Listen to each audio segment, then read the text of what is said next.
Monsieur le Président de la République, la presse nationale et internationale brûle d'envie de vous rencontrer depuis plusieurs semaines. Et pour faire suite à cette demande, vous avez bien voulu vous prêter aux questions des journalistes qui ont préféré commencer par l'actualité du 7 décembre et aborder ensuite celle du 14 novembre. Merci. À nouveau, bonjour et merci pour votre présence. Je suis heureux de vous retrouver, surtout après la frayeur que nous avons tous eue il y a quelques jours. Vous savez, Dieu aime le Bénin et nous allons jamais cesser de lui rendre grâce pour ça. Alors je suis à vous, on se parle cash. Madame, vous avez l'honneur. Merci Monsieur le Président. Je suis Inès Fassia, directrice de Bénin TV Junior. Les enfants m'ont remis plusieurs questions, mais dans ce lot-là, je vous pose une seule. Ils veulent savoir comment vous vous sentez après le 7 décembre. C'est des enfants qui veulent savoir comment se porte le Père de la Nation. Aussi simple que ça. Merci. Je vais bien. Je vais très bien. Même si mon moral a pris un petit coup. Pas pour moi-même, mais pour le pays entier. Parce que cet incident, c'est comme ça que je le qualifie, parce que pour moi, ce n'est pas véritablement une tentative de coup d'État. Parce qu'il faut bien plus que ça pour soumettre un État entier. Je suis peiné, j'ai été très malheureux, je continue de l'être pour l'image que cela donne de notre pays. Et c'est cela qui, en fait, constitue ma véritable souffrance. Pour moi-même, je vais très bien physiquement, et mon mémoire a pris un petit coup quand même. Pour cela. Vous savez, nous aimons tous le Bénin, malgré nos divergences, nos heurts, nos disputes. Je pense que la quasi-totalité des Béninois elle était loin de penser qu'un tel événement se produirait au Bénin. Ça nous ramène des dizaines d'années en arrière. Mais ça va, je veux espérer que tout le monde va bien également. On dit aux enfants que je vais très bien. Je leur dirai, avec votre permission, la deuxième question. Ils veulent savoir, à votre avis, qu'est-ce qui est important que les enfants et les jeunes du Bénin retiennent sur le Bénin aujourd'hui? À votre avis, qu'est-ce qui est important qu'ils doivent savoir du Bénin? Que le Bénin est un grand pays, une grande nation. Qu'ils soient fiers de leur pays, que même les plus grands pays du monde peuvent subir des épreuves. Ce n'est pas parce que nous avons connu une épreuve douloureuse, rare, que cela remet en cause la grandeur de la nation béninoise. C'est notre capacité à réagir, à faire face à ce genre de défis, d'épreuves, qui fait de nous aussi un grand pays. Donc qu'ils soient fiers du Bénin. Merci Monsieur le Président. Je suis Aboubakar Takou, quotidien Le Béninois Libéré et BLTV. Monsieur le Président, le coup d'État, heureusement déjoué du 7 décembre dernier, est l'œuvre d'un démembrement de la garde nationale. Une essence que vous-même avez inspirée et créée. Et à ce qui paraît, cette garde nationale est l'essence la plus chouchoutée de notre armée nationale. Monsieur le Président, avec le recul, n'avez-vous pas un sentiment de regret d'avoir constaté que c'est plutôt les enfants de la bonne maman qui ont été à l'origine de cette trahison à l'encontre de la République? Je vous remercie. Non, je n'ai pas de regret du tout. Et je peux vous dire que ce n'est pas la garde nationale qui a opéré l'attaque. Non. Heureusement. Vous savez, dans toutes les communautés du monde, quelle que soit l'époque, il y a toujours des marginaux. On ne peut pas reprocher à la nation béninoise d'avoir en son sein quelques voyous, quelques crapules, quelques marginaux. On ne peut pas reprocher à la garde nationale, à l'armée tout entière, d'avoir en son sein des crapules.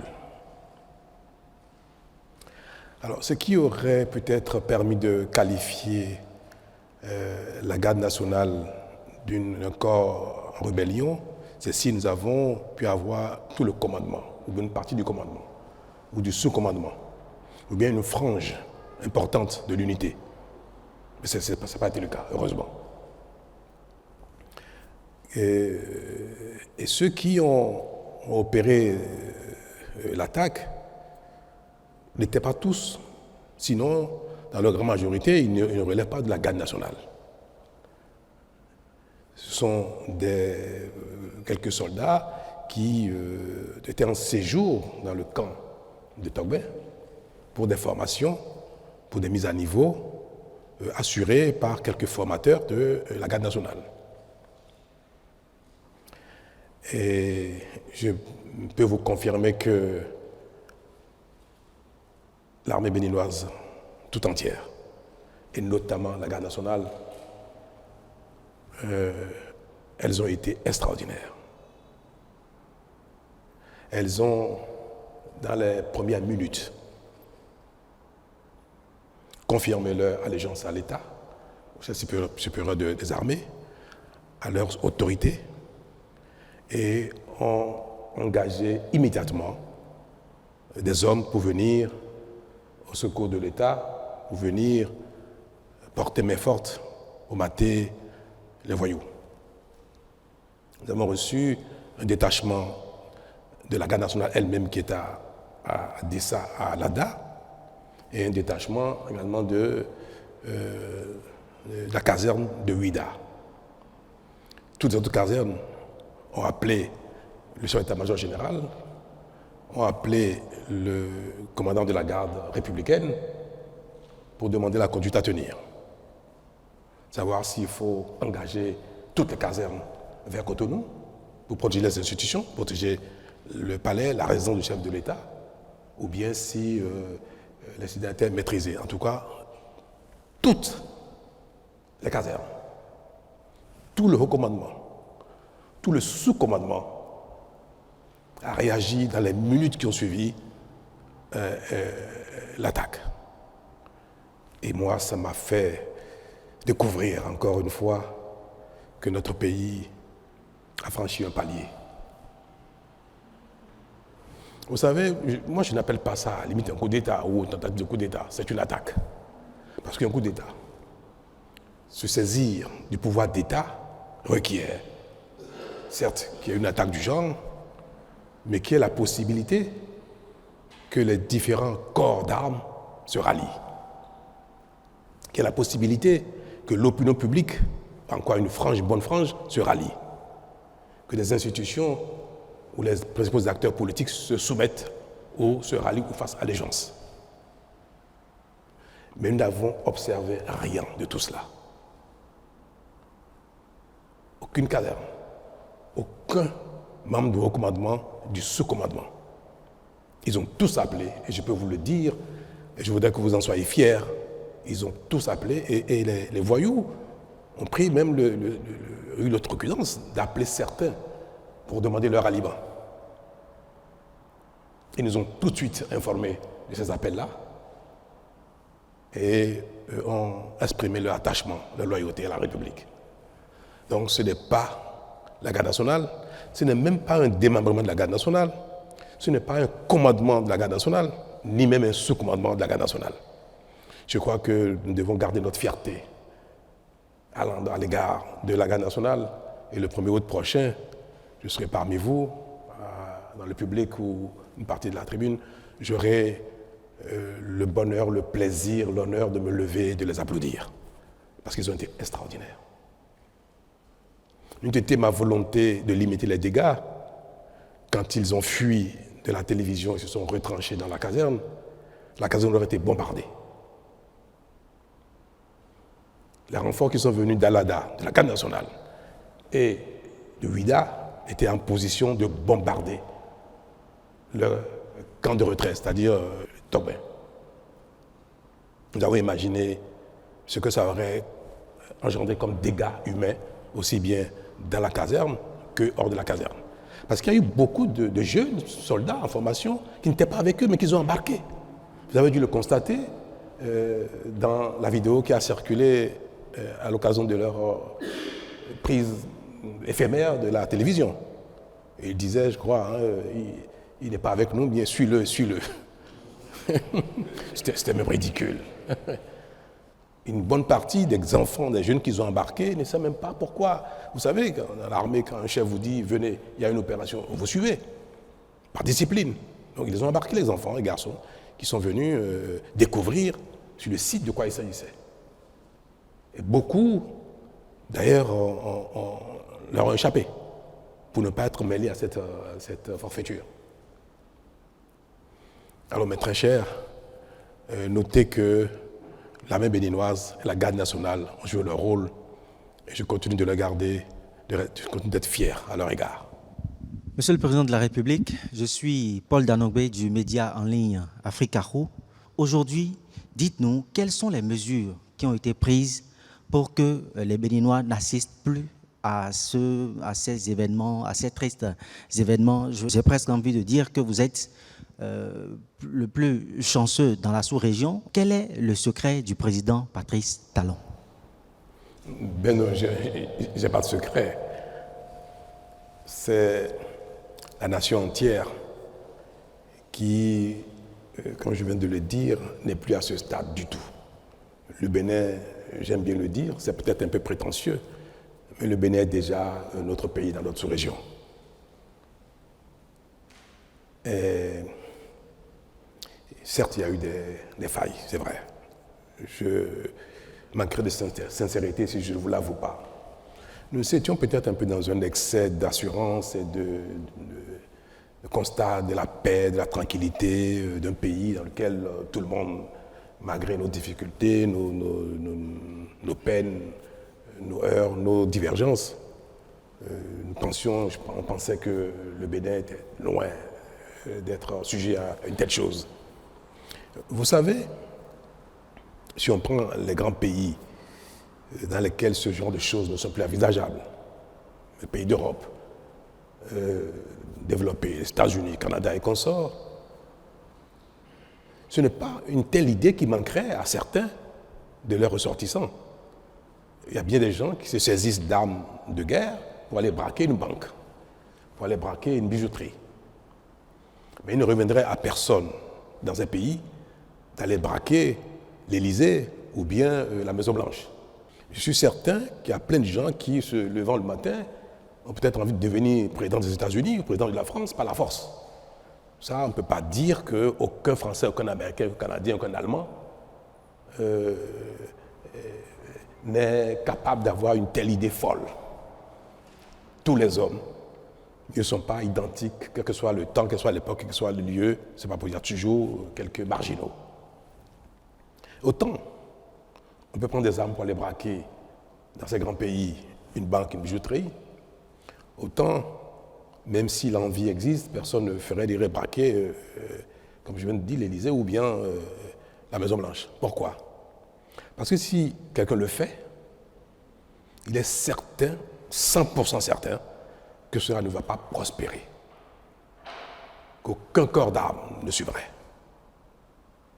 Aucun commandement ne suivrait. Le peuple ne suivrait pas. Aucune institution ne suivrait. Donc il ne pourra jamais jouir du pouvoir. Jamais. Ça peut durer 1 heure, 2 minutes, 1 semaine, même 1 mois, si c'est ceci d'armes très lourdes pour empêcher les autres corps de venir le saisir. Mais jamais celui qui penserait quelque chose du genre, qu'il ferait, ne jouirait du pouvoir. Dans certains pays qui ne sont pas à ce stade, si vous le faites, vous avez peut-être une chance sur 10, sur 20, sur 1000 d'en jouir. Il peut y avoir une partie de l'armée qui peut se rallier. Une partie de l'opinion peut se rallier. Des acteurs politiques peuvent se rallier. Alors quand la communauté, une nation est encore à cette étape-là, ce genre d'événement peut arriver. Mais une communauté, une nation dans laquelle, tout ce que je viens de citer, les institutions, l'armée, consorts, jamais ne se rallie à une telle aventure, dans cette communauté, il n'y aura jamais de coup d'État militaire ou par la force. Jamais. Alors, il faut souhaiter que notre pays qui vient de démontrer qu'il est un grand pays reste sur ce palier et que notre évolution, notre émancipation, notre compréhension du monde, de la vie, des règles et consorts n'amène plus jamais aucune frange de notre société significative. Que ce soit le peuple, que ce soit les institutions, que ce soit les armées, que personne ne puisse jamais adhérer ou faire allégeance ou approuver une telle chose. Et c'est pour ça que ceux qui ont eu le courage ou l'outrecuidance, ou je ne sais pas comment je vais l'appeler, de se réjouir de ça, comme je viens de dire, les marginaux ne manquent pas, nulle part au monde. Il y en a aussi au Bénin. Il y en a même parmi la classe politique. Parmi vous, il y en a. Ceux qui se sont réjouis de cela, ils sont condamnables. On ne peut pas applaudir publiquement un crime. On ne peut pas se réjouir publiquement d'un crime. Mais je pense que plus le temps passera, et plus ce genre de marginaux seront en nombre infime, pour que la nation dans sa globalité soit effectivement une très grande nation. C'est pour dire que c'est au Bénin qu'il faut, je vais dire ça, qu'il faut apporter le salut de ce qui s'est passé, c'est-à-dire que la tentative n'est pas prospérée. Moi, je n'ai pas de secret particulier. Je suis chef d'équipe pour un temps, ça va s'achever bientôt. Et nos actions ne portent que parce que les Béninois adhèrent à ce que nous faisons, malgré les divergences qu'on peut observer ici et là. Nous ne pourrons pas dire qu'aucun Béninois n'aura jamais, plus jamais une telle idée, mais il ne faudrait pas que l'idée puisse prospérer à ce point. Même si très vite, nous avons eu le dessus. Ils ont été chassés de la maison, vaillamment. Même moi-même, je n'ai pas eu peur d'être avec la garde républicaine, parce que je savais très bien que jamais cela ne prospérerait, que nous ferons face. Ils sont allés à la radio, on les a poursuivis, ils ont été délogés très vite de la radio, mais il y a eu un temps qui s'est écoulé entre le moment où ils ont été délogés et le moment où le ministre de l'Intérieur est venu s'exprimer. C'était un week-end, il fallait qu'ils viennent de Calavi. Et c'était la personne la plus indiquée. Mais ceux qui sont à la CRTB ont bien vu qu'il n'y avait pas eu de résistance. On les a poursuivis, ils sont partis très vite. Bon, c'était des voyous. C'était des voyous, des petits terroristes qui ont été manipulés, encouragés par quelques acteurs marginaux politiques du Bénin et puis quelques également personnes étrangères que je me garderai d'évoquer ici parce que la justice s'est déjà saisie de cette affaire-là. Donc c'est des petits voyous, des barlotins, je ne sais même pas comment il faut les qualifier, insensés, qui ont été encouragés, manipulés par des nostalgiques et par des jaloux. Je n'en dirai pas plus. Je suis Emmanuelle Sodji, correspondante de France 24 au Bénin. Ma question est la suivante. Quelle est votre véritable lecture politique de cette tentative de coup de force? Et puis, deuxième partie, est-ce que vous craignez que cette nouvelle tentative se produise, sachant que les principaux responsables sont encore en fuite? Merci. Ma lecture politique de ce qui s'est passé, je n'en ai aucune. Je fais une lecture sociologique de ce qui s'est passé et non politique. Pour moi, cela n'a pas été engendré par une crise politique.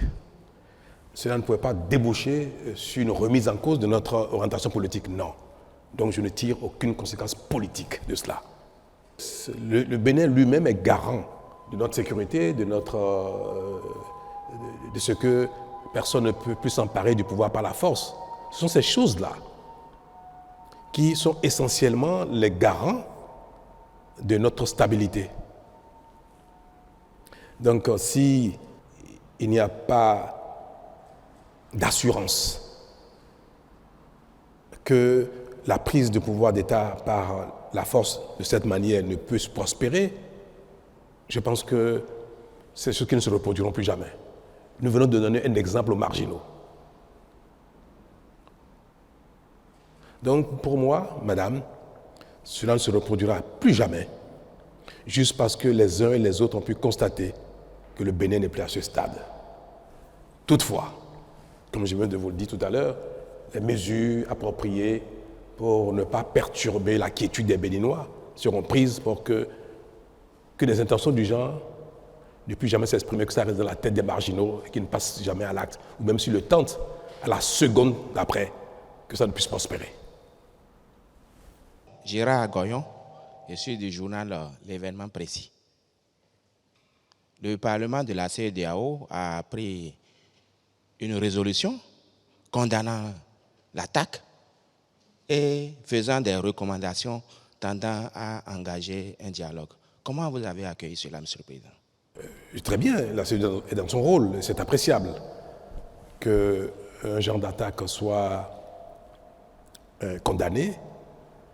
Et il est également du rôle de la CEDEAO d'appeler à la concorde, à la discussion, à la paix dans tous les pays où quelque chose paraît remettre en cause l'ordre constitutionnel, donc politique. Paraît. Donc il est évident que la communauté internationale invite le Bénin, invite le président de la République, les acteurs politiques, à ne jamais emprunter cette voie pour régler un problème qui pourrait être politique, qui pourrait l'être. Donc c'est évident que la CEDEAO nous demande, au besoin, d'engager des dialogues pour que ce ne soit jamais par les armes que nous réglons nos différends.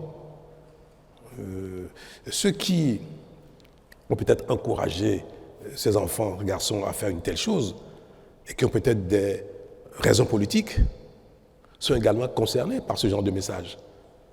Vous avez beau avoir des divergences avec le pouvoir en place, l'État ou l'autorité en charge à l'instant, vous ne pouvez pas faire, encourager, inciter les gens à aller s'attaquer à l'État. Donc c'est un message d'ordre général que je prends avec honneur et humilité. Merci. Bonjour, Monsieur le Président. Je suis Joël Tchogwe de Peace FM. Alors, ma question, c'est de savoir, est-ce que vous pensez que les dysfonctionnements ou les défis de gouvernance peuvent faire le lit à des intentions malveillantes, de tentatives de putsch? Et ensuite, quelle est la mission de l'armée étrangère qui a été sollicitée pour venir en renfort à l'armée béninoise? Merci. Aucune œuvre humaine n'est parfaite. Hein? Donc, ce que vous qualifiez peut-être de dysfonctionnement de l'action publique, c'est vous qui le dites. Moi, je ne sais pas si le mot est approprié. Il n'y a rien, aucune action, nulle part au monde, soit capable de faire l'unanimité. Aucune action humaine. Même le Créateur ne fait pas l'unanimité. À plus de raison, les hommes et l'action humaine. Donc, ce qui a pu, dans le courant de l'action publique, pendant le mandat ou les mandats qui se sont écoulés, à ne pas plaire à certains, aux uns aux autres, ont pu porter même parfois préjudice, à tort ou à raison, à certains, peuvent être de nature à ce qu'il soit souhaité que le président, le chef d'équipe décède. Pourquoi pas? On peut dire, oh là là, si une mort emporte celui-là, mes peines seraient finies. C'est pareil, hein, vous savez, quelqu'un qui pense que la rigueur de l'État, la rigueur des institutions est imprimée par le chef et qui lutte de manière implacable contre la corruption. Et si quelqu'un vide la corruption, il peut souhaiter que tout cela s'arrête par la disparition du chef. C'est humain, c'est humain.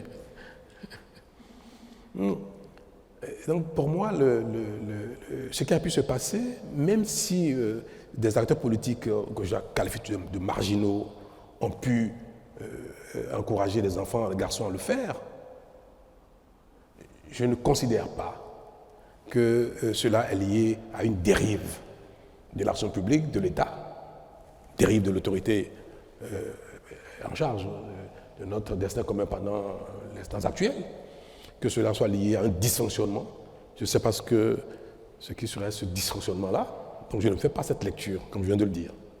Alors, pour ce qui est de l'intervention de l'armée de l'air du Nigeria, c'est un peu vers midi qu'après avoir analysé la situation, en discussion avec les responsables militaires, le patron de la garde républicaine, le chef d'état-major général qui était en France, qui a dirigé les opérations de loin et qui s'apprêtait à prendre le vol et venir à Cotonou. C'est après avoir échangé avec eux que nous avons décidé de faire appel à une frappe, à un pays susceptible de nous aider à faire une frappe chirurgicale. Parce qu'ils se sont retranchés à Togbin avec des armes lourdes, avec des blindés. On avait neutralisé un des blindés devant la télévision nationale, mais ils sont retournés dans la caserne avec des blindés. Vous savez, dos au mur, ils peuvent encore faire des bêtises. C'est-à-dire commencer dans la caserne, à tirer, à faire n'importe quoi, en sachant que la cause était perdue.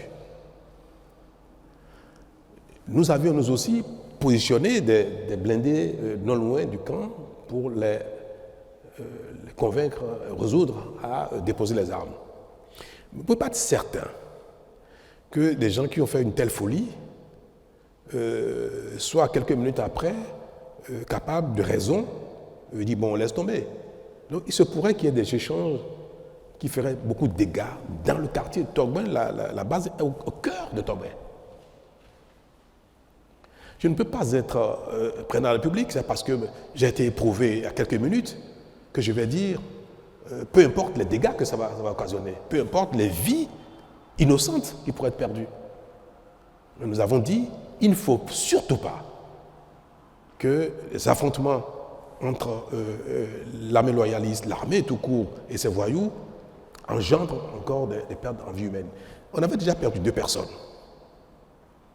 À cette heure-là, je savais déjà que l'épouse du général Bada était déjà décédée, je le savais déjà. Je savais déjà qu'on vient de perdre un des soldats de la garde républicaine. Je venais de voir un deuxième qui a reçu une balle qui a brisé complètement le bras. Donc pour moi, nous étions en train de perdre déjà 3 personnes. Est-ce que ces voyous, il faut les bombarder, les anéantir et les tuer? Nous avons aboli la peine de mort au Bénin. Nous n'allons pas, par nos armes, tuer des gens qui sont dans le crime. Il faut les arrêter, les condamner, mais pas les tuer. Il ne faut pas non plus tuer d'autres soldats qu'on savait très bien dans le camp, mais non partisans de cette affaire-là. Quand je viens de vous dire, suivez-les, ils sont avec nous. On savait déjà qu'il y avait plein de gens dans le camp qui n'étaient pas avec eux. Des gens dans le camp nous appelaient. On a eu des appels de soldats dans le camp qui disaient, mais non, on n'est pas concernés, ce qui se passe, c'est pas bien, et comme ça, qui n'étaient pas avec eux. Il faut préserver ces vies-là. Ne disposons pas d'aéronefs susceptibles de faire des frappes ciblées pour détruire 1 ou 2 de ces blindés, parce que c'est leur seule arme, c'était ça.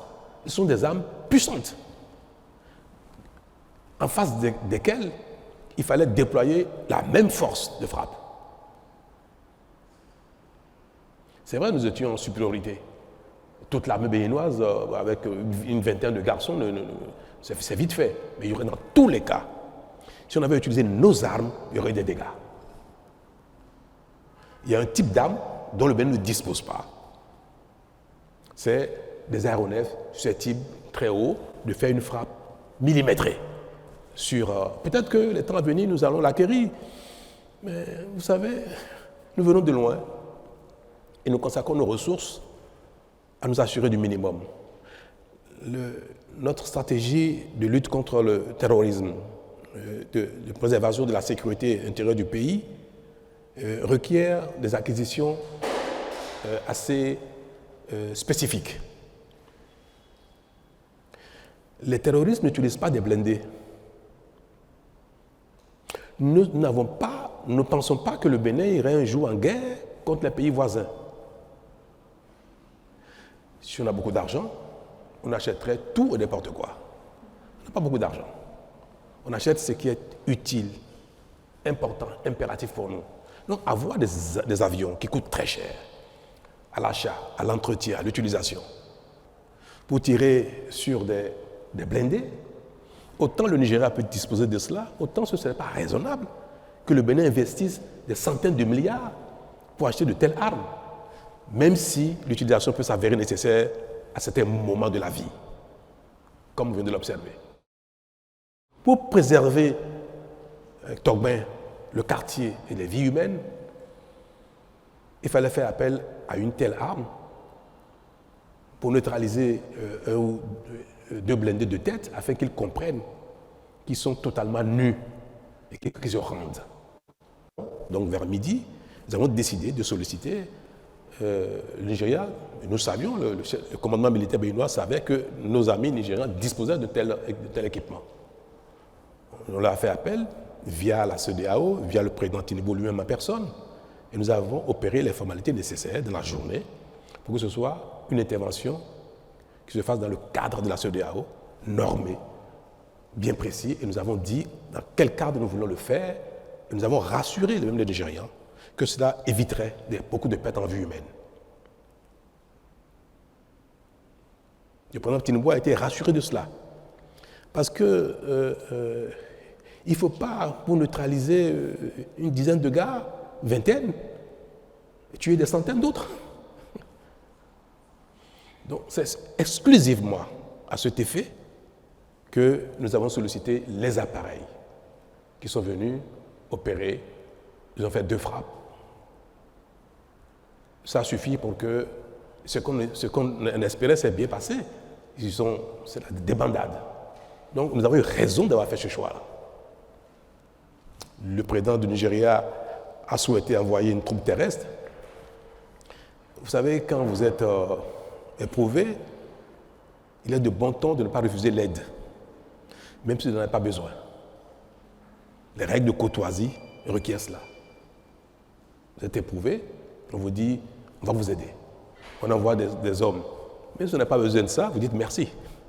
Donc on a reçu les troupes terrestres qui sont arrivées vers minuit, 1h du matin, alors qu'on n'a pas besoin de ça. J'étais déjà passé à la télé moi-même, dire que les Béninois pouvaient vaquer à leur occupation le soir même.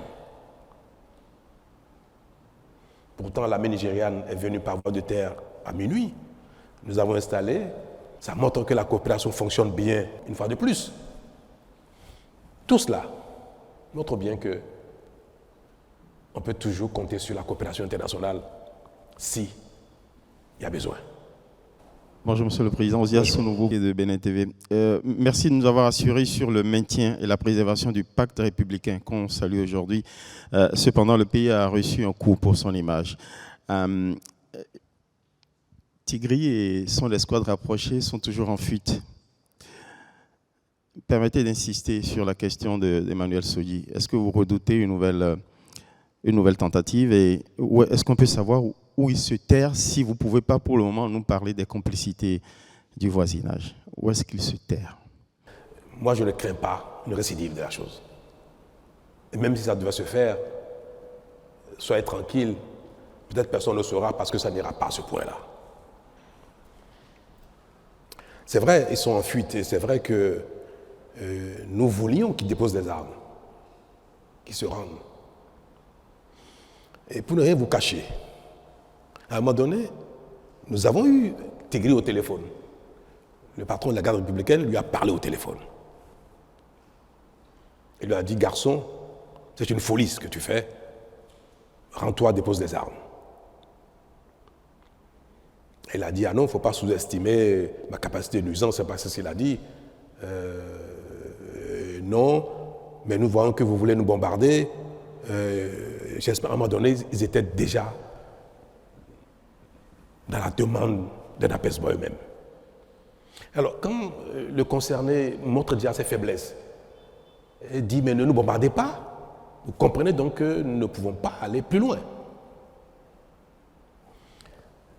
Et quand effectivement nous avons réduit, ils ont commencé par fuir, deux choses l'une. Certains ont fui avec leurs armes, qu'ils ont jetées après dans les caniveaux, dans les rues de Togben, puisque nous avons reçu des armes, la population nous a amené des armes après. Quand ils fuient comme ça avec des armes, vous les poursuivez, c'est des champs de tir, le risque encore de mort devient réel. À l'instant où vous poursuivez quelqu'un qui est armé, dans un quartier densément peuplé. Nous aurions pu, si on avait donné le feu vert aux hommes, de les poursuivre, de tirer sur eux, quand ils ont commencé à faire le mur, quand certains se sont mis en civil, certains sont mis en civil et sont sortis du camp sur des motos.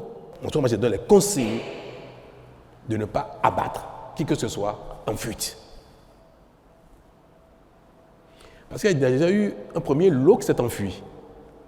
Quand ils sont arrivés dans le camp, Tigri lui-même est parti du camp en civil et en voiture. Il a abandonné les garçons, il a quitté, il est sorti du camp. Quand la frappe a eu lieu, il n'y était plus. Donc, ceux qui se sont enfuis, tant mieux. Nous les recherchons, nous avons retrouvé certains parmi eux, mais certains n'ont pas été retrouvés et je crois, ont eu la facilité de quitter le territoire. Parce que vous savez très bien que la convivialité, la bonne cohabitation entre nos deux pays, la CEDEAO, même si parfois sur les papiers, ce n'est pas une réalité, entre les populations, c'est une réalité.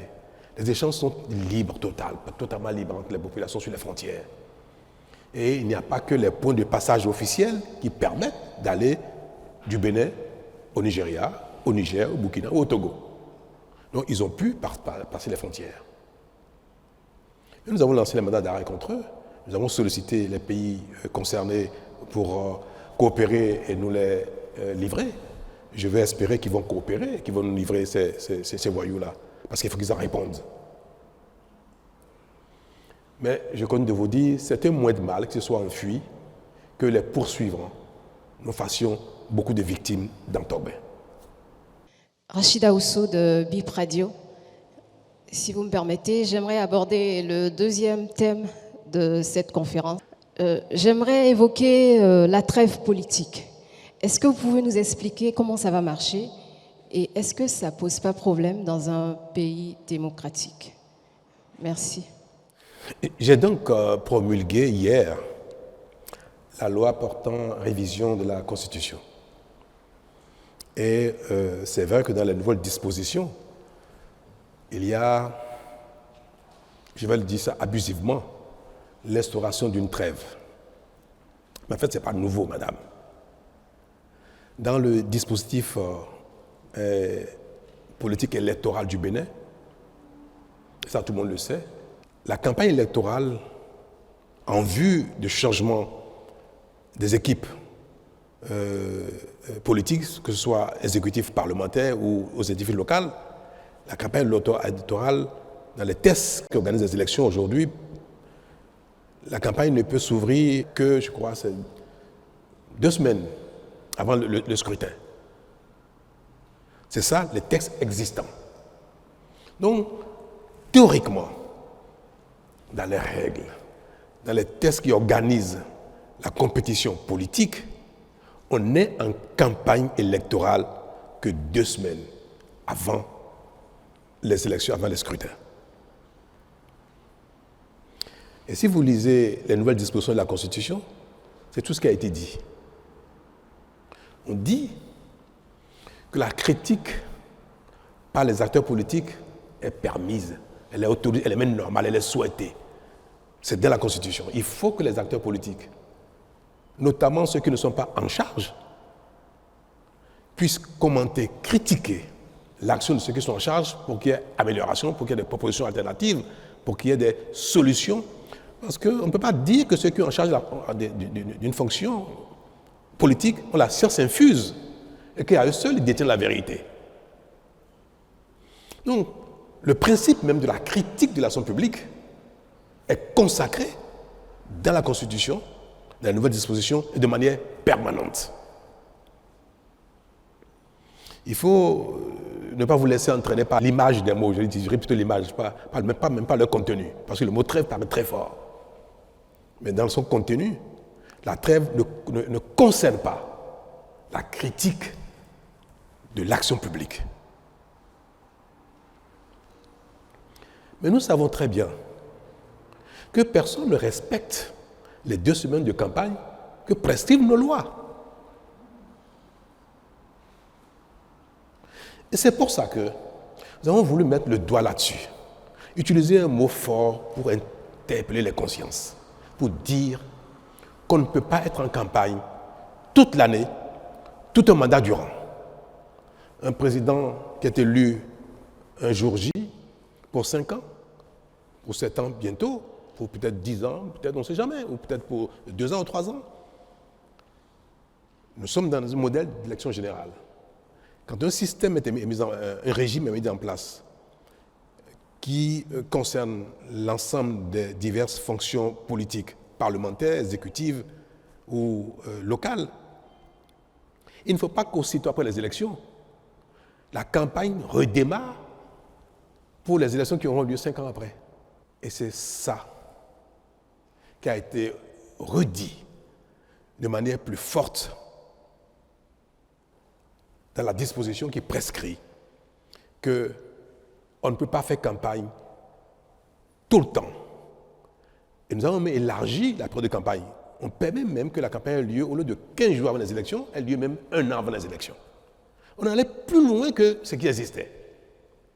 Au Bénin, désormais, si un scrutin d'élection a lieu 1er janvier 2027, à partir du 1er janvier 2026, on peut commencer la campagne. Mais pas avant. Et c'est cette période où on ne permet pas aux acteurs politiques d'être en campagne que nous appelons trêve. Il n'y avait pas un mot pour le désigner précédemment. Nous avons utilisé le mot pour que ce mot soit utilisé avec sa force, pour que les uns et les autres sachent et s'engagent à ne pas être en campagne tout le temps. C'est tout. C'est ce que veut dire la trêve. Nous en faisons un foin terrible parce que nous sommes habitués à ce que même quand les textes existent, qu'on ne les respecte pas. Il a suffi qu'on mette le doigt dessus, qu'on dit « oh là là, vous nous entendez de parler ». Mais la disposition constitutionnelle consacre que la critique soit permanente. Barnabas Orokouma, journaliste et promoteur du groupe de presse d'Abaro. Nous sommes à Parakou. Merci beaucoup, Monsieur le Président. Au lendemain du vote de la loi portant révision de la Constitution, le gouvernement a fait une tournée dans le pays pour expliquer aux populations le contenu de cette nouvelle loi. Qu'est-ce qui ressort de cette tournée?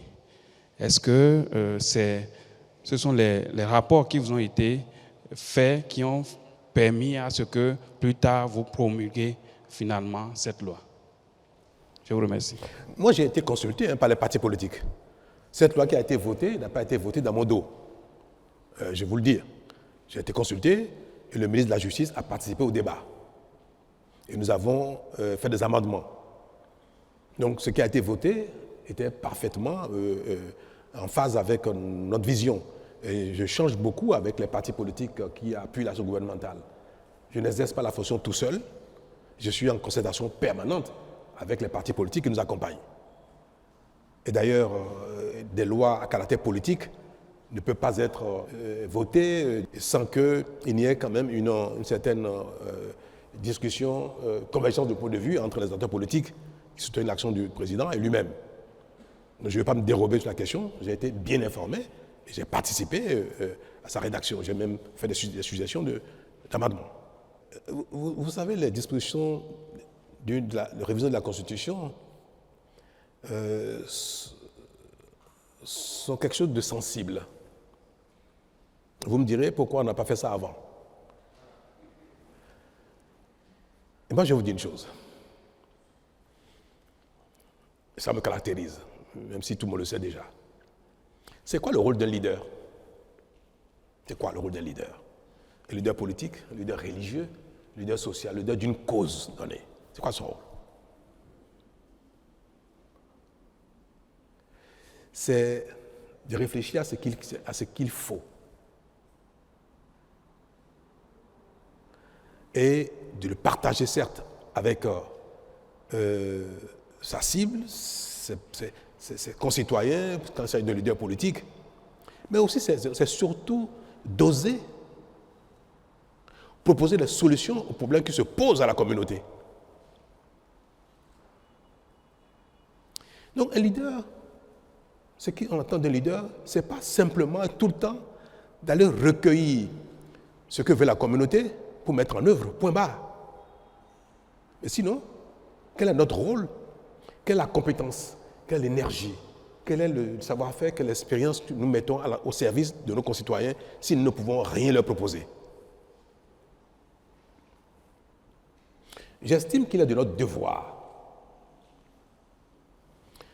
de faire l'analyse de nos conditions de vie, de l'environnement international, national, et de proposer les solutions les plus indiquées pour que le pays avance. Si je dois attendre que les solutions viennent de mes concitoyens qui, dans leur quotidien, s'occupent de ceux qui les concernent directement et que ce pourquoi ils m'ont élu, ce pourquoi ils ont élu les députés, il faut qu'on se dérobe pour aller leur demander, mais sur telle situation, qu'est-ce qu'il faut faire? Mais c'est une faillite. Non, il ne faut pas se dérober. Nous pouvons voter une loi et rendre compte. Je crois que c'est ce qui a été fait. Le temps que nous avons mis à promulguer n'est pas lié à la reddition de comptes. Non. Il fallait que la Cour constitutionnelle se prononce sur la conformité de la loi par rapport à la Constitution. Mais j'ai voulu, par respect au peuple, j'ai voulu quand même que tout de suite, dès que la loi a été votée, j'ai voulu que le peuple soit informé de cela, nonobstant la procédure de validation par la Cour constitutionnelle en ce qui concerne la constitutionnalité de la loi. Bonjour Monsieur le Président, Oui. le Sénat. Quels sont ses pouvoirs réels? Beaucoup pensent que c'est une institution que vous avez créée qui se place au-dessus des institutions qui existent et que c'est également pour placer le futur président de la République sous tutelle. Et est-ce que vous êtes le futur président du Sénat? Le Sénat, tel qu'il a été défini, paraît une invention béninoise, n'est-ce pas? J'ai entendu dire qu'il n'y a aucun élu au Sénat, que le Sénat n'a aucune légitimité. Pourtant, le Sénat a un rôle important. Je veux vous dire que c'est vrai, chacun imagine, invente ce qui lui convient, ce qui est conforme à ses besoins, à son histoire, à sa réalité. Mais il est rare que les idées même les plus belles, les plus innovantes ou novatrices relèvent d'une exclusivité. Dites-vous une chose, quand vous pensez à quelque chose de très bien, quelqu'un a déjà pensé à ça. C'est rare qu'on soit vraiment les seuls à avoir une idée novatrice. Le fait que ce soit un parlement de gens désignés, de compétences, d'expérience, de sagesse, existe ailleurs dans le monde. Vous le savez, non? Le Bénin n'est pas le seul pays dans lequel le Sénat est composé à 100% de personnes désignées, aucun élu. Le Canada. Le Sénat du Canada, il n'y a aucun élu dedans. Ils sont tous désignés. Ce n'est pas le Canada qui nous a inspirés. Hein. C'est vrai que la connaissance du monde peut parfois nous amener à faire nos analyses de manière circonstanciée. Le rôle qu'on a voulu donner au Sénat requiert que ce soit un Sénat de personnalité. Pour jouer ce rôle tampon, pour jouer ce rôle d'apaisement, pour jouer ce rôle de régulateur de la vie politique. Au Bénin, il n'y a aucune institution qui régule, qui apaise, qui tempère les ardeurs politiques. Ça n'existe pas. Et pourtant, c'est notre plus grand problème. Ce sont les heurts politiques qui créent des histoires. Ce sont les différences politiques qui même empêchent l'action politique efficace. Il n'est pas inutile qu'il y ait dans la République un conseil de sages. Nous avons appelé Sénat parce qu'il a quand même un petit rôle législatif. Et le thème consacré pour les institutions qui partagent avec l'Assemblée le pouvoir législatif, ce thème standard, c'est le Sénat. S'il n'y avait pas le moindre rôle législatif dans les attributions du Sénat, on aurait peut-être appelé le Conseil des sages. Mais tel qu'on l'a défini, le Sénat a également un autre rôle législatif parce qu'il y avait un vide dans le dispositif béninois, dans la Constitution en ce qui concerne les divergences entre le Parlement et le gouvernement. Vous savez, au Bénin, le président de la République, le gouvernement, peut également initier des lois qu'on appelle projets de loi. Le Parlement initie proposition de loi. Dans tous les cas, que ce soit projet venant du gouvernement, venant du président de la République, ou proposition venant des députés, c'est le Parlement béninois seul au Bénin qui vote la loi. Une fois que la loi est votée, si le président de la République n'est pas d'accord avec certaines dispositions qu'il estime non pertinentes pour l'action publique, pour la gouvernance du pays, pour l'efficacité de l'action publique, le président de la République peut demander une deuxième lecture. Et il dit, à l'occasion, il demande que telle disposition soit modifiée dans tel ou tel sens. Il peut suggérer même d'introduire de nouvelles dispositions dans la loi qui a été votée. Et le Parlement se réunit une seconde fois et une dernière fois sur la loi en question pour prendre en compte, pour analyser, pour examiner les demandes du président de la République. Le Parlement est autonome, souverain. Il a beau recevoir les demandes du président, il a beau recevoir ses commentaires, le Parlement peut ne pas suivre la demande du président de la République et voter la loi telle qu'elle avait déjà voté la première fois, ou voter différemment, en tout cas, peut ne pas donner suite à la demande du président de la République. C'est la réalité législative au Bénin. Mais nous sommes dans un régime présidentiel où l'ensemble de l'action publique, de développement, d'organisation, de sécurité, de financement, tout cela relève des prérogatives du président de la République. Quand il y a divergence majeure entre le président de la République, entre le gouvernement et le Parlement, il peut y avoir un blocage. Et on l'observe dans les grands pays où ils ont un système bipolaire, où le pouvoir est véritablement partagé entre un Parlement, je vais donner l'exemple de la France, entre le Parlement et le président de la République. Parce que ce n'est pas un régime parlementaire, c'est un régime présidentiel, mais qui partage son pouvoir exécutif avec la majorité parlementaire. Il peut y avoir des blocages terribles. Le Bénin n'est pas dans un régime du genre, mais quand même, les lois peuvent être votées sans l'approbation ou sans prendre en compte les demandes ou les exigences du président de la République. C'est bien pour la démocratie, mais parfois pour les pays comme les nôtres, ça génère des paralysies ou ça génère des perversions. Et c'est surtout les perversions qu'il faut craindre. Pendant longtemps, pour ceux qui ont la mémoire des choses, pour voter les lois au Parlement, ce sont des valises d'argent qui vont à Porte-Novo. Vous avez oublié ça apparemment. Pourtant, ça date d'à peine 10 ans. On en parlait de manière confortable. C'est devenu quelque chose de courant. Ça ne gênait plus personne. les lois, toutes les lois pratiquement, en tout cas les lois majeures, notamment si c'est une proposition de loi venant du gouvernement, il faut payer avant que le Parlement ne vote.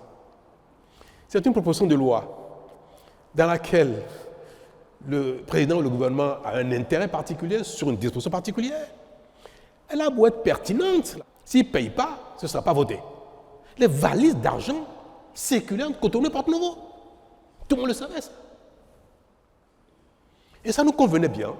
Nous étions tombés dans une perversion qui est devenue quelque chose de sport national, comme la plupart de nos travers. Hein. Mais j'ai été très vite confronté aussi à cette demande-là. J'ai dit, avec moi, pas question. C'est fini ça. Moi, je suis venu pour réformer. Et c'était l'une des raisons pour lesquelles j'avais dit, je ferai un seul mandat de réforme et ça me suffira parce que je considérais qu'il fallait combattre nos tares, nos perversions, nos vulnérabilités et que cela allait améliorer la population publique. La bonne gouvernance, allait instaurer la bonne gouvernance. J'ai combattu, j'ai refusé. Mais ce n'est pas n'importe qui résiste à ça. Mais j'ai entrepris, moi, honorablement, de parler avec la classe politique entière, tous les partis existants, y compris la FCBE d'alors, en proposant un pacte, en proposant qu'on travaille ensemble. Une partie a accepté, d'autres ont reçu le dictat de leur chef. Non. Mais j'ai réussi à recomposer une majorité au Parlement pour accompagner l'action publique, mon action. Je ne peux pas, parce que moi je suis chanceux, parce que je suis parfois un peu kamikaze, je ne peux pas voir des imperfections, des choses graves qui génèrent des travers et en partant dit, bon, tant pis, moi je m'en suis sorti, le reste on verra bien. C'est mon pays. C'est le pays de mes enfants, mes petits-enfants, de vos enfants, de nous tous, de mes concitoyens, les gens de mon village, les gens du village voisin, les gens du village lointain. Bref, c'est le pays de mes concitoyens.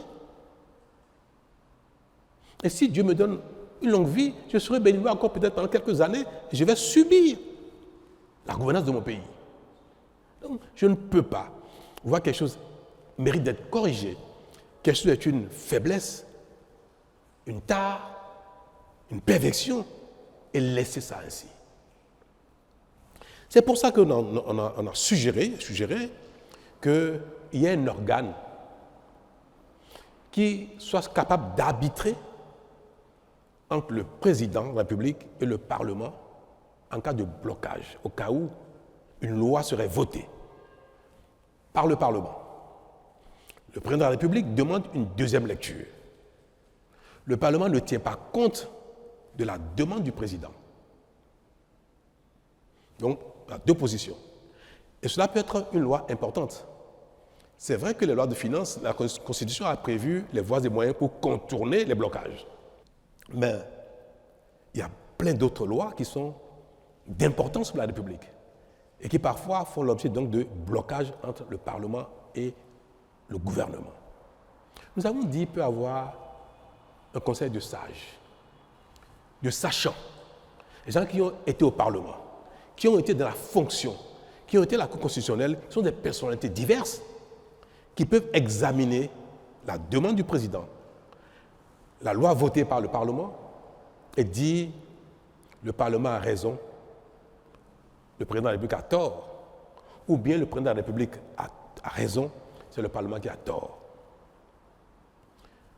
Un tel organe peut permettre, si le président de la République a des observations, des demandes qui vont dans le bon sens, qui sont d'intérêt général, un tel organe peut permettre que cette loi soit votée, soit promulguée selon les demandes pertinentes du président, afin que ce ne soit pas des considérations politiques, mesquines, qui empêchent la mise en œuvre de quelque chose qui est bon pour le pays. Nous considérons que, ne regardez pas le Sénat l'entame, imaginez le Sénat dans 10, 15, 20 ans. Un organe du genre qui rassemble autant de personnalités qui ont été dans ces genres de fonctions, forcément à quelque chose de plus que le gouvernement lui-même, que quelque chose de plus que le Parlement lui-même en matière d'appréciation de l'intérêt général. Un tel Sénat peut être un bon arbitre, parce que c'est pour aussi que le président de la République veuille faire quelque chose qui ne soit pas de l'intérêt général, ou bien qui soit purement relatif à un calcul politicien, politique. Voilà l'une des raisons pour lesquelles nous avons dit que le Sénat peut avoir un petit rôle législatif. Le Sénat ne peut pas reformuler la loi. Il peut simplement dire telle position paraît plus conforme aux intérêts de la nation que telle position donc donne raison à l'une position. Et quand le Sénat arbitre, la disposition ou la loi ou les dispositions de la loi qui ont reçu l'arbitrage du Sénat s'imposent. Et en ce moment, le président est tenu de la promulguer, ou sinon, la Cour constitutionnelle proclame la loi exécutoire. Voilà un aspect qui relève de ce que je sais de la fonction que j'ai exécutée pendant bientôt 10 ans. Le Sénat également peut demander parfois une deuxième lecture. Le Parlement a voté une loi et le Sénat estime qu'il y a telle disposition qui sont peut-être pas suffisamment pertinentes ou qui ne vont pas dans le bon sens. Le Sénat peut conseiller, en fait, peut demander au Parlement, je vous suggère d'examiner telle chose. Et vous revotez la loi. Si le Parlement vote la loi à nouveau, sans tenir compte des observations du Sénat, le Sénat ne peut rien faire. Le Sénat s'incline parce que le Sénat n'a pas véritablement le pouvoir législatif direct. Il peut arbitrer, il peut conseiller, mais il ne peut pas voter une loi. Donc, si l'Assemblée nationale n'est pas favorable aux observations du Sénat, l'Assemblée vote en son âme et conscience, souverainement. Et maintenant, c'est une affaire entre l'Assemblée et le président de la République, qui sont les deux qui détiennent la légitimité du pouvoir législatif et exécutif. Voilà. Voilà pourquoi nous avons instauré le Sénat. Il y a une troisième prérogative, mission du Sénat, c'est d'appeler de temps en temps les acteurs politiques à la raison. Vous savez, on me dit, mais la Cour constitutionnelle est déjà un organe qui régule la vie politique, mais ce n'est pas vrai. On dit, mais les acteurs politiques peuvent répondre devant la loi de ce qu'ils font. Mais on ne répond pas souvent devant la loi, les acteurs politiques, de nos actions politiques. Il y a plein de choses que le politique peut faire, peut dire, qui ne soient pas condamnables au pénal, mais qui peut porter préjudice grave à la nation entière. Tout à l'heure, je vais vous donner 2 exemples. Donc, la Cour constitutionnelle ne statue que sur la conformité des textes, des lois, des règlements par rapport à la Constitution. La Cour constitutionnelle ne statue pas sur le caractère politique, le caractère pertinent des actes, des lois et autres. Jamais. Or, l'action politique qui induit l'action publique conditionne notre vie. Vous me direz, comme le peuple a voté pour le Parlement, voté pour le président de la République, peu importe ce qu'il faut. Mais est-ce que c'est mauvais d'instruire un organe pour des fois dire aux gens, appeler les gens à la retenue, rappeler les gens à l'ordre, conseiller les gens? Un exemple. On interdit les filets qu'on appelle, pour la pêche, la pêche, il y a un filet, un équipement de pêche qu'on appelle Medokpo Konu. C'est-à-dire, vous faites la pêche avec ça, vous ramassez tout. Les menus frétins, y compris même les alevins, tout, vous ramassez tout. Et quand on utilise ces genres d'équipements, on appauvrit le plan d'eau, le cours d'eau. Et la pêche finit par, la richesse halieutique finit par mourir complètement. Donc, l'État régule et empêche les équipements qui ne sont pas conformes à l'intérêt général. Un homme politique,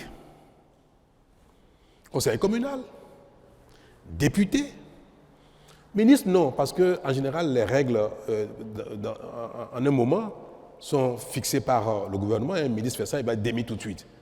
mais vous prenez un acteur politique, chef de parti politique, conseiller communal ou député, qui dit à ses parents, dans sa localité, n'écoutez pas, ne faites pas attention à cette règle, à cet arrêté du ministre des Histoires, continuez de pêcher avec votre filet, mais ne pas nous. C'est un acteur politique, ce n'est pas un citoyen ordinaire. Donc c'est une personnalité du pays. C'est une personnalité qui est écoutée, qui aspire à gouverner, ou soit qui a déjà gouverné, donc qui exerce une certaine influence sur la population. Et il appelle les populations à ne pas tenir compte de ça. Un maire prend un arrêté pour interdire le prélèvement du sable, de gravillon dans une carrière, en disant que cette carrière a atteint un niveau où continuer déstabilise l'environnement. Et il dit interdiction de prélever, de continuer à exploiter cette carrière. Un homme politique arrive et dit, il dit n'importe quoi lui, continuez. Alors, qu'est-ce qui va se passer? Si la personne continue, elle va répondre devant la loi après. C'est elle qui va payer, qui va sanctionner par la loi. Si le pêcheur continue d'utiliser son équipement de pêche et qu'il est confondu de cela, c'est lui qui va être pénalisé. Et parfois, il va y avoir une rébellion sur l'eau. La police fluviale va sur l'eau pour contrôler les filets et les populations pour se soulever contre la police fluviale. Coups, blessures, désordre et même parfois perte en vie humaine. Le véritable auteur, c'est qui? C'est l'homme politique. Mais aller devant la justice, en pénal, correctionnel, c'est un délit. Il appelle des gens à ne pas respecter la loi. Vous êtes magistrat. On vous présente un acteur politique qui a appelé les populations à ne pas respecter la loi, contester la loi. Et il va dire, non, moi j'ai seulement critiqué la loi. Mais il conteste la loi, il soulève les gens contre la loi. Vous ne pourrez pas le condamner pénalement. Vous avez du mal. En plus, un acteur politique. Voilà les limites. Je ne suis pas juriste, autrement je ne suis pas magistrat et consort, mais je vis au quotidien ce genre de choses, je suis face à ce genre de situation. Où un homme politique va dire ça, et il va être devant la loi, mais ce n'est pas lui qui a fait la bêtise. Ce n'est pas lui qui a péché avec un filet. Lui, il a simplement dit aux populations, mais j'estime que le test de loi, le règlement ou l'arrêté qu'on sort était excessif ou bien n'est pas pertinent et qu'on sort, je n'ai dit que ça. Mais ça, ce n'est pas condamnable. C'est ni un délit, ni un crime. Il faut que les juges aillent très loin pour aller trouver la culpabilité pénale d'un tel comportement politique. Et ça fait des dégâts énormes dans nos communautés. Il y a des choses qu'un citoyen lambda peut dire. Tant qu'il n'a pas enfreint, n'a pas commis un délit, il peut continuer de le dire. Parce qu'on n'arrête pas les gens, on ne pousse pas les gens juste parce qu'ils disent cette loi-là, moi je ne vais pas la respecter. Un citoyen le dit ça, on ne le fera rien du tout. Il conteste la loi alors qu'il n'a pas le droit. On n'a pas le droit de contester les tests, les règlements, les lois de la République. On peut les critiquer, on ne peut pas les contester. Pour les contester, il faut aller devant les juridictions qui ont la compétence de recevoir les contestations et de statuer pour dire « Ah, le citoyen a raison, telle loi, tel règlement, tel décret n'est pas conforme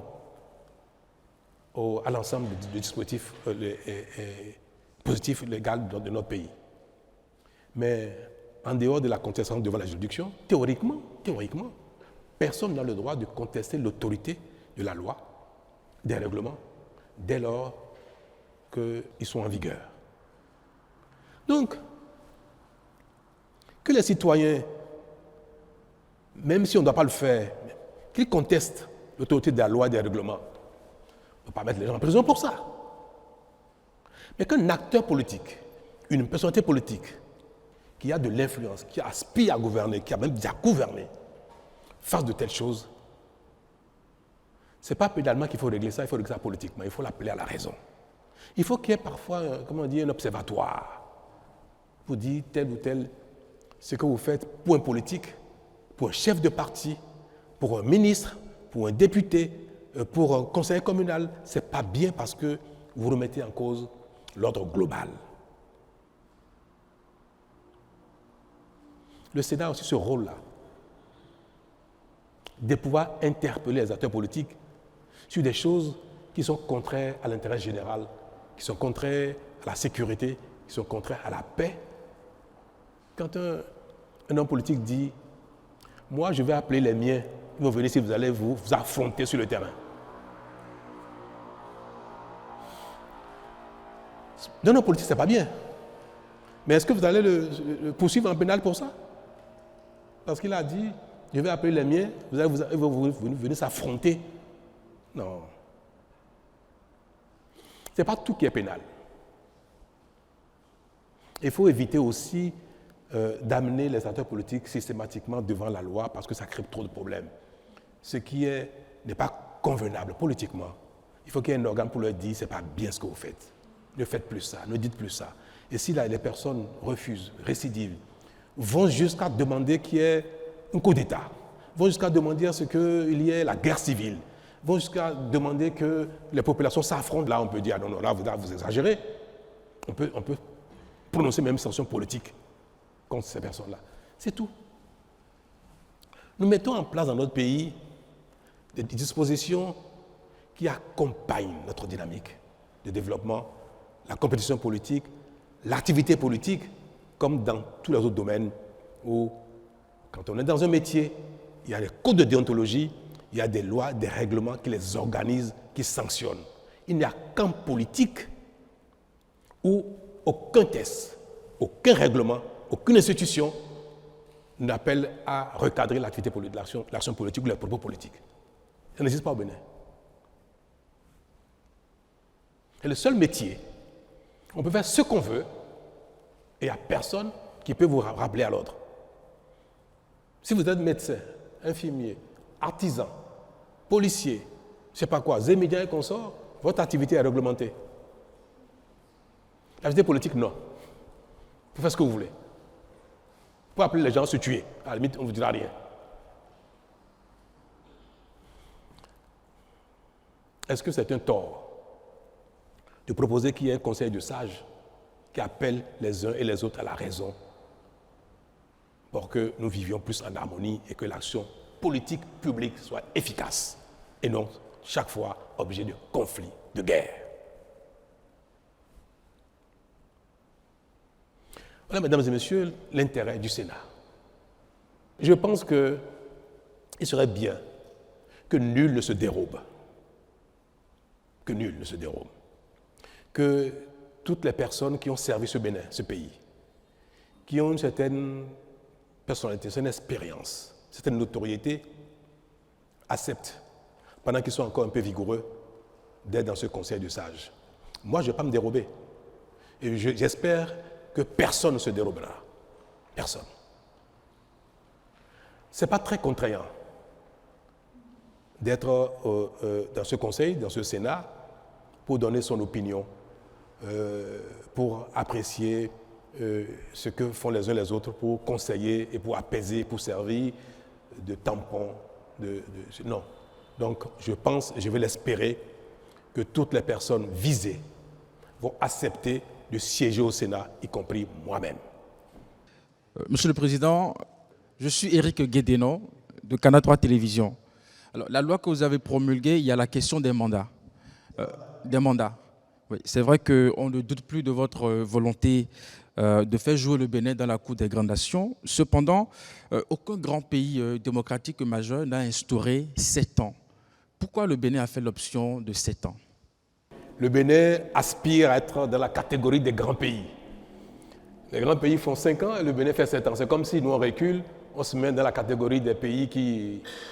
Non, je vais vous dire pourquoi. J'ai eu en 2016 à proposer à mes concitoyens qu'on instaure un mandat un peu plus long que 5 ans, mais un mandat unique. Parce que j'ai dit que 5 ans, c'était trop court pour agir efficacement et pour avoir un résultat. C'est trop court.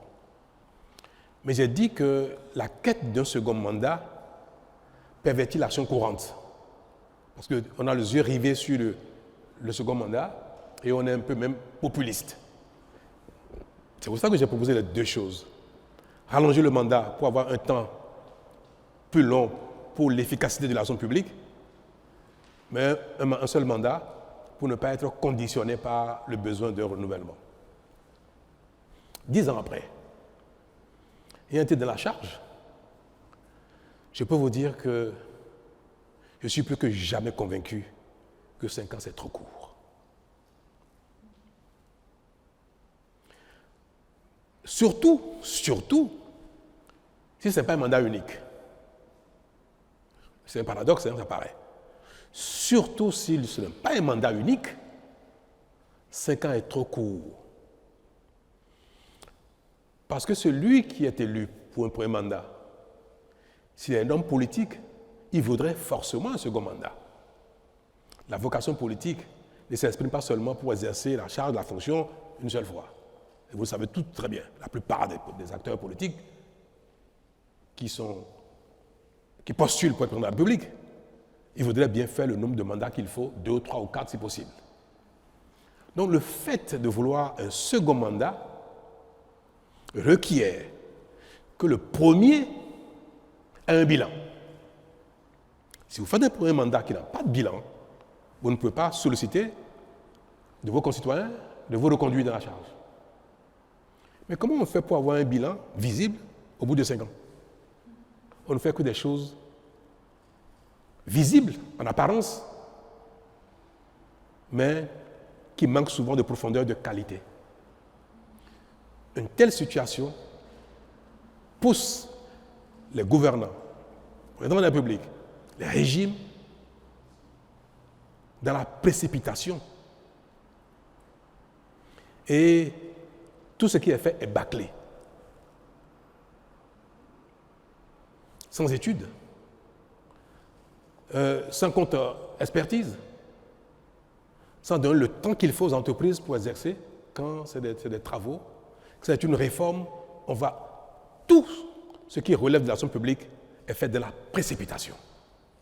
Parce qu'on veut, au bout de 2 ou 3 ans, avoir un résultat visible.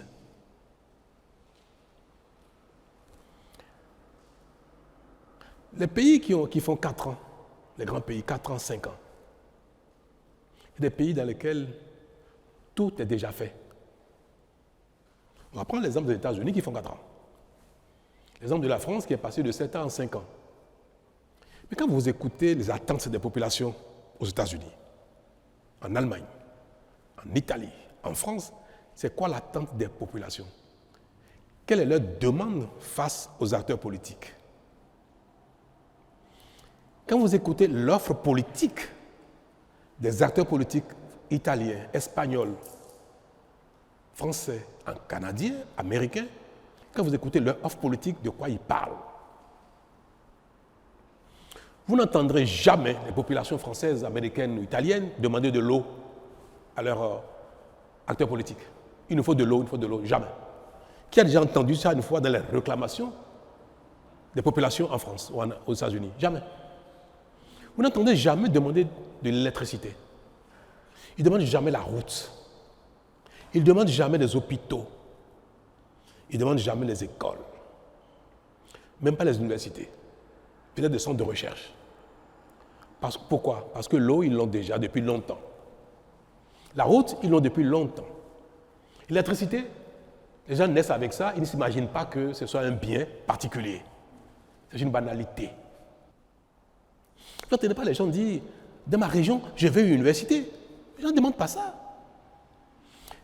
Les populations vont dire, nous voulons lutter contre l'immigration. Pour qui on va voter pour qu'il combatte l'immigration? Pour qui on va voter pour qu'il assure notre sécurité dans les quartiers, dans les villes? Sécurité. Lutte contre l'immigration. On va entendre Nous ne voulons pas aller à la retraite à 65 ans, on veut continuer à la retraite à 60 ans. Des choses qui relèvent du confort de vie et non des fondamentaux de survie même, d'existence. Nous sommes sur 2 planètes différentes. Nous sommes dans 2 mondes différents. Le président américain, jamais quelqu'un lui demandera « Oh, électricité, consort, école et consort », jamais. Lui va parler d'impôts. Il va parler d'immigration. Il va parler de la rivalité avec la Chine. À la limite, on peut élire un président américain pour 1 an. C'est suffisant. Parce qu'on veut qu'il prenne des mesures tout de suite contre l'immigration. Un décret suffit. Une fois qu'il a pris le décret, il peut dire bye-bye. Il a satisfait les besoins de ses électeurs. Une fois qu'il a fixé le taux de douane sur ce qui doit venir de la Chine partout et il peut dire bye-bye, j'ai fini. Donc, le temps d'action pour un président américain, 1 an peut suffire pour qu'il satisfasse les demandes de sa population. 1 an peut suffire. Si vous allez en France, il faut combien de temps à un gouvernement pour voter la loi, prendre les décrets pour mettre la retraite à 60 ans, 65 ans, 70 ans? Il ne faut pas 2 ans, il ne faut pas 5 ans.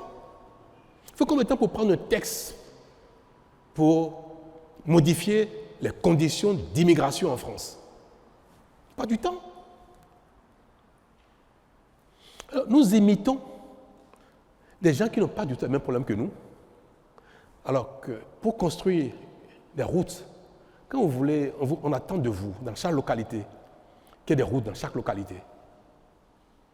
Si vous faites ça ici, vous ne faites pas ça là-bas, après les 2 ou 3 ans, vous aurez les élections, ils ne voteront pas pour vous. Vous n'avez rien fait pour eux, pour la route. Moi, je suis arrivé, j'ai espéré qu'au bout de 5 ans, j'aurais atteint 80-90% de couverture en eau potable. C'était mon plan, c'était ma volonté, on était engagé là-dedans. Il y a encore des endroits où on dit, mais on a demandé de l'eau, vous êtes venu ici en campagne, on n'a pas eu l'eau. Certains n'ont pas eu de marché, pas eu de stade. Nous avons une course contre la montre. Ça a été terrible. Moi, j'ai pris 20 ans en 5 ans. Ouais, je n'étais pas comme ça il y a 10 ans. Et quand je regarde ma coupe de vieillesse, je vois que je suis sorti de la courbe. J'ai vieilli plus vite que je devais l'être. Mais c'est pour dire que le temps de l'action efficace est beaucoup plus long que le temps de la reddition de comptes, le temps politique. Mais quand les gens vous demandent des centres de santé, les gens vous demandent des écoles, les gens demandent de l'eau, c'est d'une telle urgence. Mais malheureusement, si au bout de 1 ou 2 ans, vous n'avez pas fait ça, les populations ne comprennent pas que le temps imparti n'est pas suffisant, qu'il faut beaucoup plus que ça. Vous vous rappelez, j'ai invité les femmes ici, d'Antokpa, ici à la présidence. Je les ai invitées, j'ai dit, d'Antokpa ne peut pas rester là indéfiniment. Insalubrité, incendie, c'est un peu conforme au commerce. Dans 20, 30, 40 ans, le Bénin, c'est 50 millions d'habitants, on ne peut pas garder Antokpa là. Vous allez accepter de partir de là. Ça fait 8 ans. Antokpa n'a pas encore déménagé. Pourtant, nous sommes acharnés au travail. Ceux qui connaissent la zone peuvent aller voir. Mais il a fallu des études. En telle matière, il ne faut pas des études n'importe comment. Des expertises, contre-expertises, des financements, les contrats d'entreprise. Nous sommes en fin de mandat. Ça a été l'une des priorités de mon action en termes d'infrastructures marchandes. 9 ans après, Antokpa n'a pas déménagé encore, même si les travaux sont finis. Nous avons décidé que le bitume, le goudron aille partout au Bénin. Je n'ai jamais réussi à le faire en 5 ans. Jamais. Mes chers amis, si nous passons notre temps à imiter, à copier les autres, nous n'allons jamais réussi à faire ce qu'ils ont fait dans le passé quand les conditions étaient différentes, quand ils avaient le temps plus long, les plans d'action plus longs. Nous faisons un saut dans l'avenir avec nos besoins qui datent du Moyen-Âge et nous voulons utiliser les mêmes outils, les mêmes tests, les mêmes temps que ceux qui ont fini avec ça il y a 50 ans, il y a 100 ans, il y a 200 ans. Si nous voulons que nos hommes politiques, les présidents que nous allons élire, ne fassent pas un remake de Maria Gleta, il faut leur donner le temps de l'action. Maria Gleta a été un échec pour 2 raisons essentielles. La précipitation. Le président Boni-Yayi, je pense qu'il est lui aussi, il voulait qu'il y ait de l'électricité. Parce que c'est des choses qui dans votre bilan, vous qualifient. Tellement ils étaient pressés qu'ils sont adressés à des gens incompétents. Ils n'ont pas le temps d'apprécier la compétence de ceux qui leur ont fait des études. Ils n'ont pas eu le temps de demander des contre-expertises pour voir si c'est pertinent, sur les choix technologiques qui ont été proposés. Les vendeurs d'illusions, il y en a partout dans le monde. Vous êtes pressés, on va vous vendre n'importe quoi. On a donné un temps de réalisation qui était trop court. Même si la corruption a été un élément. Mais je pense que l'élément fondamental d'un tel échec, c'est le défaut d'études pertinentes, le défaut du temps nécessaire pour une bonne expertise et le défaut du temps nécessaire pour la construction d'une unité fonctionnelle qui marche et qui est capable de traverser le temps. Et des erreurs comme ça, on en a commis partout. Vous avez vu les vidéos sur l'Assemblée nationale, Porte Nouveau, qu'on ne peut pas habiter parce que c'est trop dangereux, qui a été démoli maintenant. Les études ont été défaillantes. Qu'elle a été construite sur la base d'une étude qui avait beaucoup de faiblesses. Il y a des choses qui requièrent 1 an, 2 ans d'études. Gambier, c'est un endroit pittoresque qui peut servir le tourisme. Mais les conditions d'hygiène et de vie n'y sont pas. Maintenant, on a fini de faire le réseau d'eau. Subaquatigan, sous l'eau. L'électricité, ça y est, c'est en cours. Mais la collecte des eaux usées, la station de traitement, c'est maintenant que c'est en cours. C'est maintenant que c'est en cours. 9 ans après. Gambier sera cette merveille maintenant, peut-être dans 2 ou 3 ans, parce que maintenant ça va aller vite. Mais il a fallu peut-être 10 ans d'études, d'expertise, de contre-expertise. Le temps de l'action est un temps long en ce qui concerne nos besoins. Et c'est pour ça que nous avons raison de ne pas choisir 4 ans, 5 ans comme les grands pays, parce qu'ils sont déjà grands, parce qu'ils ont réalisé ces choses-là dans le passé, il y a très longtemps. Nous, on commence à peine. Je vous en prie, donner 7 ans à un régime est un temps moyen suffisant pour avoir des résultats. Quand on regarde le minimum de temps requis pour la plupart de ce qui relève de nos besoins, des besoins de nos populations. On me dira, mais quand le président il est mauvais, 7 ans, c'est pas trop long. Là également, on a tort. Quand le temps est court, il ne permet ni au mauvais de faire quelque chose, ni au bon de faire quelque chose. Que vous soyez bon ou mauvais, quand le temps est court, vous ne faites rien. Quand le temps est long, est suffisant, celui qui est bon fera quelque chose. Celui qui n'est pas bon, il ne fera rien. Mais ça ne change rien pour celui qui est mauvais. Donc le président qui n'est pas bon, le gouvernement qui n'est pas bon, que le temps soit suffisant, ou trop court, ou trop long, il ne fera rien. Mais il ne faut pas qu'à cause de lui, on vote une disposition qui empêche ceux qui sont bons de faire des bonnes choses. Non, on regarde le mal pour empêcher le bien de se faire. En fait, voilà comment je dis ça, la disposition philosophique qui nous guide ici, dans les pays où nous sommes confrontés au manque de confiance, au manque d'efficacité.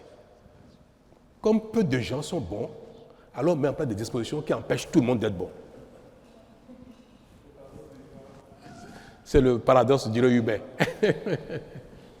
Non, donc, c'est pas parce que de temps en temps, la communauté aura des présidents qui ne sont pas bons, qui ne sont pas efficaces, qui ne sont pas pertinents, qui n'ont pas de bonne vision. Ce n'est pas pour ça.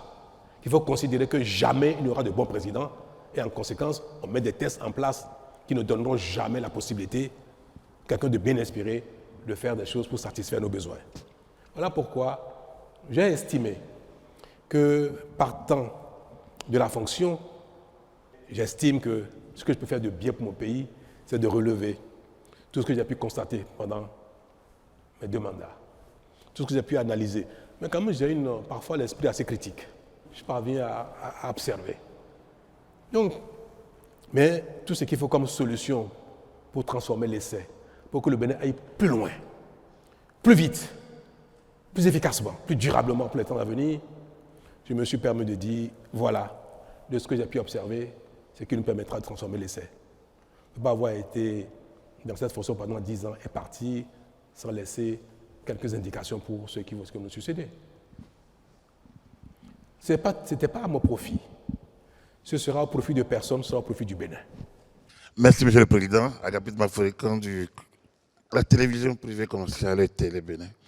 Monsieur le Président, je voudrais juste rebondir sur les 7 ans toujours, mais concernant les maires et les députés. Cette fois-ci, 7 ans renouvelables une seule fois. Pour le Président, c'est limité. Une fois, ça peut se comprendre. Pourquoi pour les élus locaux et pour les députés, ce n'est pas limité? Merci, Monsieur le Président. Le fait de limiter le nombre de mandats pour des élus qui ne sont pas dans l'exécutif, parce qu'on aura appliqué le même principe qu'on a adopté pour le président de la République, était une erreur pour ces 2 raisons suivantes. Nous sommes dans un régime présidentiel. L'action publique est exercée par le président de la République. Tout ce que je viens de dire, le bilan, le temps d'action, l'efficacité dans le rôle, l'énergie qu'il faut pour mettre tout ça en œuvre, c'est requis pour le président de la République, mais ce n'est pas requis pour un député.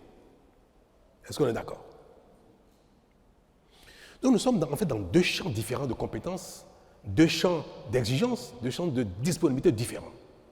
Ce qui justifie qu'un président de la République ne va pas rester longtemps parce qu'il va s'écléroser, il va se fatiguer, sa vision, il va rester enfermé dedans, il ne va pas pouvoir faire les corrections qu'il faut, il est dans l'action. Et pour ça, il ne faut pas qu'un homme s'éternise au pouvoir. Mais par contre, le député le plus efficace, qui va avoir le plus de pertinence dans l'action parlementaire, c'est le député qui a de l'expérience. Et on peut l'observer. Les parlementaires sont plus pertinents dans les analyses, dans les suggestions, dans les propositions, dans les analyses comparées, quand ils ont de la matière, quand ils ont de l'expérience. Donc, on prive le pays de ce que les gens ont pu capitaliser comme expérience politique et qui est requis dans l'action parlementaire, qui est requis dans l'action législative. Voilà une raison suffisante pour dire qu'on a appliqué les critères de prendre la République aux autres alors que ce n'est pas du tout la même chose. La deuxième raison, c'est la démotivation que cela peut générer dans l'animation de la vie politique et dans l'appartenance au parti politique. Celui qui ne peut plus être un élu, il est démotivé, il n'est plus engagé, il n'est plus actif. Est-ce qu'il faut systématiquement qu'il y ait un renouvellement systématique des acteurs politiques ou bien il faut qu'il y ait un renouvellement mérité?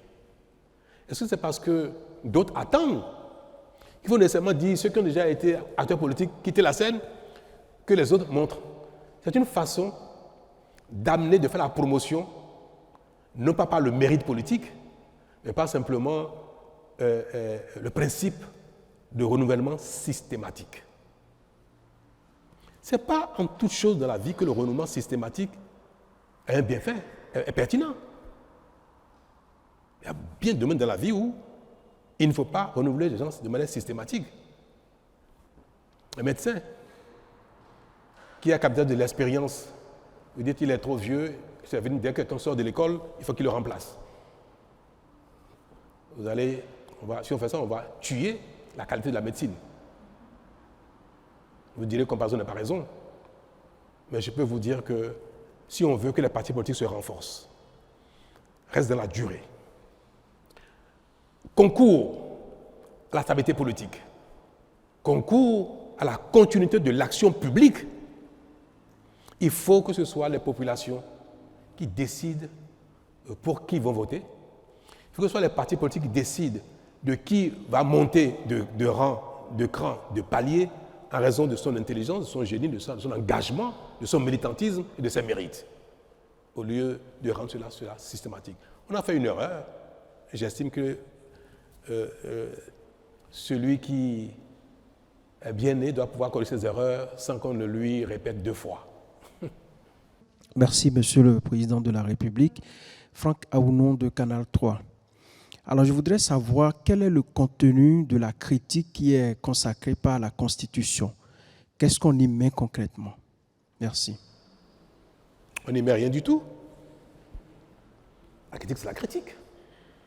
Seulement que la Constitution recommande aux acteurs politiques, notamment ceux qui ne sont pas en charge à un moment T,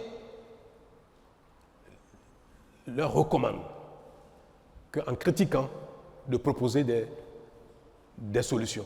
Si vous dites que quelque chose n'est pas bon, vous êtes un acteur politique. Parce que c'est facile de dire, vous prenez un test pour organiser la pêche, ce que vous avez dit n'est pas bien. Vous ne voulez plus qu'il y ait des filets de tel type, vous avez pris un règlement, un arrêté pour le faire, ce n'est pas bon pour telle raison. Voilà plutôt la solution qui permet de régler le problème de non-approvisionnement de nos cours d'eau. Mais si vous dites que ce n'est pas bon, point bas, ne faites pas ça, et la population ne fait pas, ce n'est pas bon, ce n'est pas, pour un acteur politique, ce n'est pas bien. D'autant que nous voulons que par la Constitution, on veut réserver aux acteurs politiques la gouvernance du pays. On les privilégie. On dit, ce sont les partis politiques.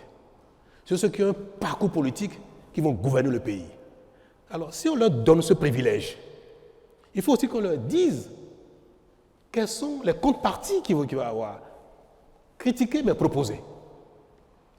Même pour l'humain que nous sommes, critiquer sans proposer, c'est de l'insulte. Ou alors, quand vous critiquez, vous dites, je ne sais pas comment il faut faire, hein, mais je pense qu'il y a peut-être mieux à faire. C'est déjà une façon différente de la critique que souvent les acteurs politiques n'ont pas. Donc, cher monsieur, la Constitution n'a pas limité le champ de la critique.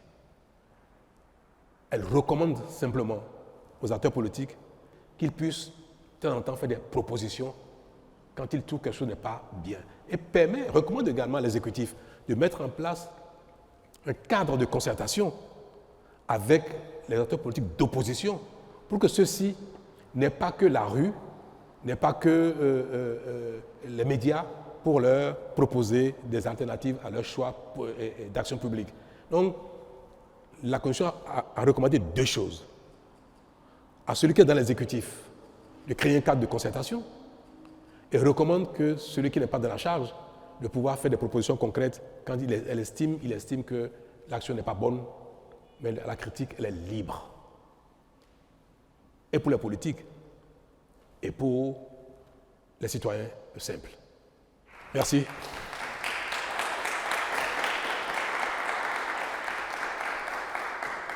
Je voudrais, avant de vous adresser mes vœux de manière formelle, vous souhaiter une bonne année, vous des médias et de la presse. Le Bénin fait son chemin. Nous allons souhaiter que 2026 nous apporte davantage que les années passées. Bonne santé à tous, du métier, et qu'il y ait un peu plus de ralice.